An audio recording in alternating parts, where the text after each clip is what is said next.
નમસ્કાર દર્શક મિત્રો, વીરફાસ્ટ ન્યૂઝમાં આપનું હાર્દિક સ્વાગત છે। જોઈએ આજના સમાચાર વિગતવાર। અમરેલીમાં મેઘ તાંડવ, સાંસદ ભરતભાઈ સુતરિયા અને ધારાસભ્ય મહેશભાઈ કસવાલા દ્વારા અસરગ્રસ્ત વિસ્તારોનું સ્થળ પર નિરીક્ષણ। પૂર જેવી સ્થિતિમાં વહીવટીતંત્ર હાઈ એલર્ટ પર, જાનમાલની સુરક્ષા માટે તંત્રને યુદ્ધના ધોરણે બચાવ કામગીરી કરવા કડક સૂચના। અમરેલી જિલ્લામાં ઘણા તાલુકામાં છેલ્લા કેટલાક દિવસોથી પડી રહેલા ભારેથી અતિભારે વરસાદને કારણે અનેક તાલુકાઓમાં પૂર જેવી ગંભીર સ્થિતિનું નિર્માણ થયું છે।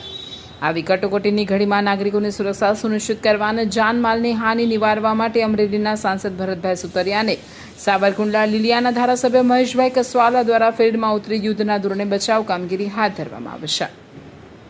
સાંસદ ભરતભાઈ સુતરિયાએ અસરગ્રસ્ત વિસ્તારોમાં રૂબરૂ પહોંચીને પરિસ્થિતિનો તાગ મેળવ્યો હતો। તેમણે જિલ્લાના ઉચ્ચ અધિકારીઓ સાથે તાત્કાલિક બેઠક યોજીને વરસાદી આફત સામે ત્વરિત પ્રતિસાદ આપવા સૂચના આપી હતી। સાંસદે ખાસ ભાર મૂક્યો હતો કે નીચાણવાળા વિસ્તારોને નદી કિનારાના લોકોનું સમયસર સુરક્ષિત સ્થળે સ્થળાંતર કરવામાં આવે અને તેમને તમામ પ્રાથમિક સુવિધાઓ ઉપલબ્ધ કરાવવામાં આવે।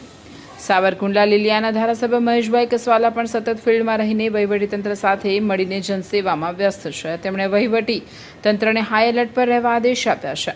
વહીવટીતંત્ર, ડિઝાસ્ટર મેનેજમેન્ટ, પોલીસ વિભાગ અને નગરપાલિકા સાથે રહીને બંને જનપ્રતિનિધિઓ ખડે પગે રહી પરિસ્થિતિને સામાન્ય બનાવવા માટે પ્રયત્નશીલ છે। ધારાસભ્ય મહેશભાઈ કસવાલા પૂરના પાણીને કારણે નાગરિકો અને ખેડૂતોને નુકસાન ન પહોંચે તે માટે સતત મોનિટરિંગ કરી રહ્યા છે। સાંસદ અને ધારાસભ્યએ સંયુક્ત અપીલ કરી છે કે તમામ નાગરિકો નદી, નાળા કે જોખમી વિસ્તારોથી દૂર રહે અને વહીવટીતંત્રની સૂચનાઓનું ચુસ્તપણે પાલન કરે। રિપોર્ટર સમીર ખોખર, અમરેલી। આજે જે નાવલીની અંદર પાણી આવ્યું, કાલે આવ્યું હતું, પરમ દિવસે પણ આવ્યું હતું।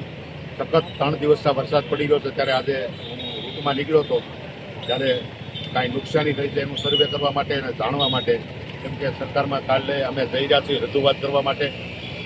તો સલાળાથી લઈ સવારથી આંબા, જાફરાબાદ, રાજુલા અને અત્યારે સાવરકુંડલા પહોંચ્યો હતો, ત્યારે આ સ્થિતિ જોઈ અને નગરપાલિકાની ટીમ અહીંયા સખત માથે રહેશે મશીનગીરી સાથે।